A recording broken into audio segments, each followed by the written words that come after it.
Hello and welcome back to Writing Tutorials.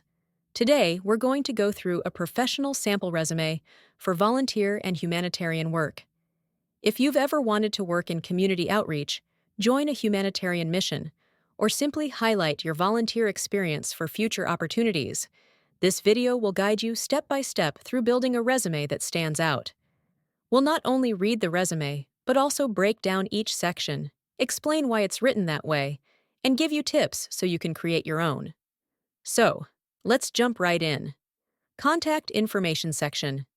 Right at the top of our sample, we have the candidate's name in bold. Rachel M. Anderson. Always make your name the largest and most noticeable part of the page.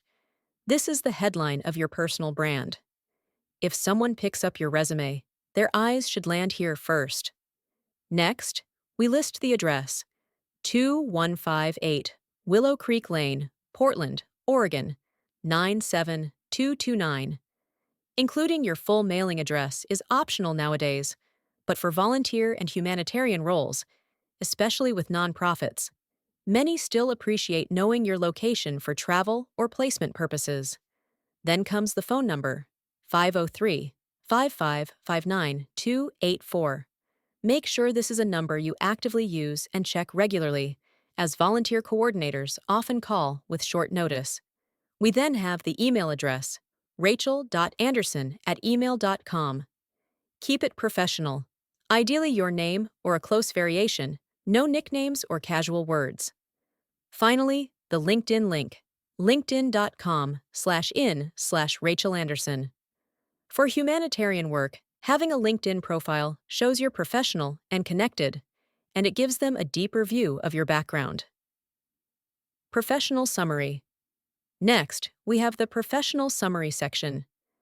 Here, Rachel describes herself as a compassionate and dedicated volunteer with 5+ years of experience in community outreach, humanitarian aid, and nonprofit project coordination. This is your chance to quickly communicate who you are and what you bring to the table.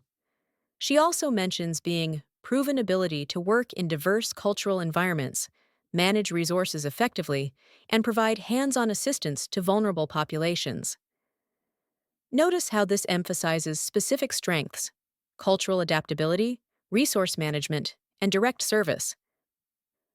The last line, committed to fostering positive change and supporting humanitarian missions, is powerful because it communicates passion, not just skills. In volunteer and humanitarian work, genuine dedication is as important as experience. Core skills. Then we move on to core skills. This is a bullet point list of key abilities relevant to the role. Community outreach and engagement shows direct involvement with people. Fundraising and donation management, critical for nonprofits. Volunteer recruitment and training highlights leadership. Event planning and coordination, useful for organizing campaigns. Cross-cultural communication, essential for international work. Basic first aid and emergency response, practical in crisis situations. Project management tools, Trello, Asana, shows tech skills. Fluent in English, conversational French. Language skills can open more opportunities abroad. When writing your own, pick skills that match the role you're targeting, and use terms the recruiter or organization will immediately recognize. Volunteer and humanitarian experience. Now we get to the most important part, the experience section. Rachel starts with her most recent role. Community outreach volunteer at the Oregon Food Bank from March 2021 to the present. She lists responsibilities such as distributing food supplies to over 150 families weekly, organizing food drives, and coordinating volunteer schedules. Notice how she uses numbers, 150 families and 20+ volunteers, to make her impact clear and measurable. Next, she includes a short-term assignment, humanitarian aid worker with Global Relief Alliance in Guatemala, July to August 2023. She participated in disaster relief after flooding, set up shelters, distributed clean water, and taught health and hygiene. This shows hands-on, international crisis response experience, which is a strong plus in this field. Finally, we see her volunteer fundraiser role with Habitat for Humanity from 2020 to 2022. She raised over $15,000 each year and even helped build homes. Again, numbers make the achievement stand out. Education.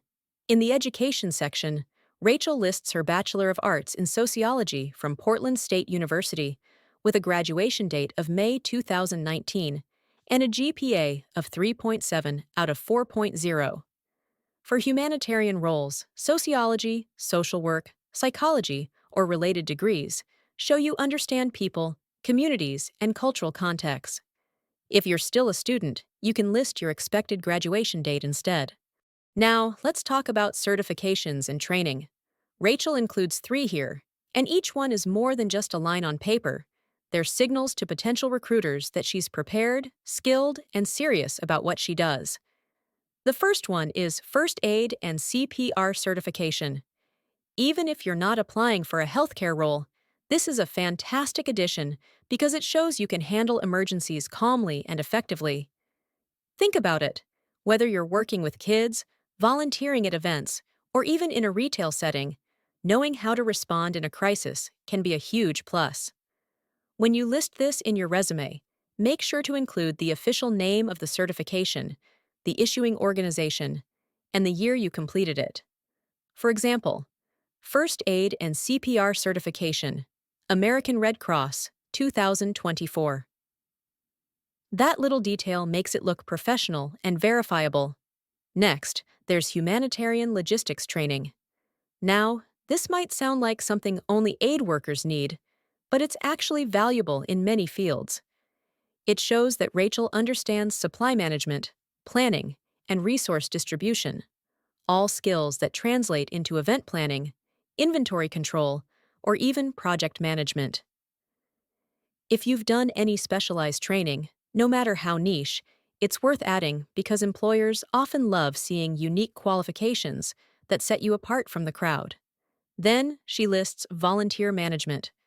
This is leadership in action, organizing people, delegating tasks, and making sure projects run smoothly. If you've ever coordinated a group, even informally, you can frame that as volunteer management, training, or experience. Just remember, list where you learned it or the program that provided it, so it doesn't look vague. Here's the thing about certifications. They can be your secret weapon if you don't have years of work experience.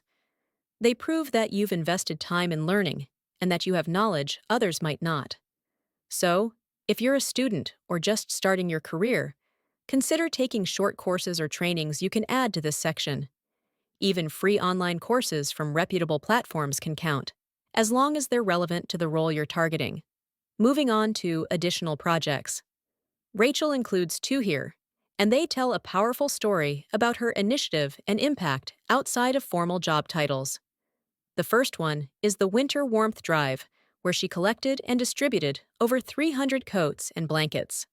That's a concrete, measurable achievement. Notice how she gives a specific number? This is important because numbers give weight to your accomplishments. Instead of just saying organized a donation drive, she quantifies it, making it more impressive. Then there's the Literacy for All program, where she tutored 15 children every week. Again, that specific number, 15 children weekly, paints a clear picture of her commitment and effort. It tells the recruiter, here's what I actually did, and here's the scale of my work. This section is optional, but I recommend it if you have personal initiatives that show leadership, problem-solving, or community involvement. It's a way of saying, I don't just work for a paycheck, I take action to make a difference. Finally, the references section. Rachel writes, available upon request. This might seem like a small detail, but it's actually the standard way to end a resume. You don't need to list names and contact information unless the employer specifically asks for them. That's because it keeps your referee's privacy safe and gives you a chance to let them know before they're contacted.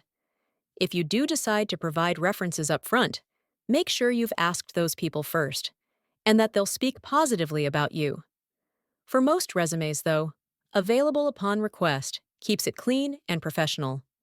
So to recap, This resume works because it starts with clear contact info, so the recruiter knows exactly how to reach her, has a professional summary that blends passion with relevant experience, lists skills directly related to volunteer and humanitarian work, details experience with measurable results, which makes achievements stand out, shows education and certifications that build credibility, includes personal projects to highlight extra impact and initiative.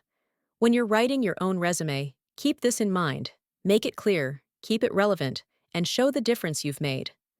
That's how you create a professional resume that stands out, even without years of formal experience.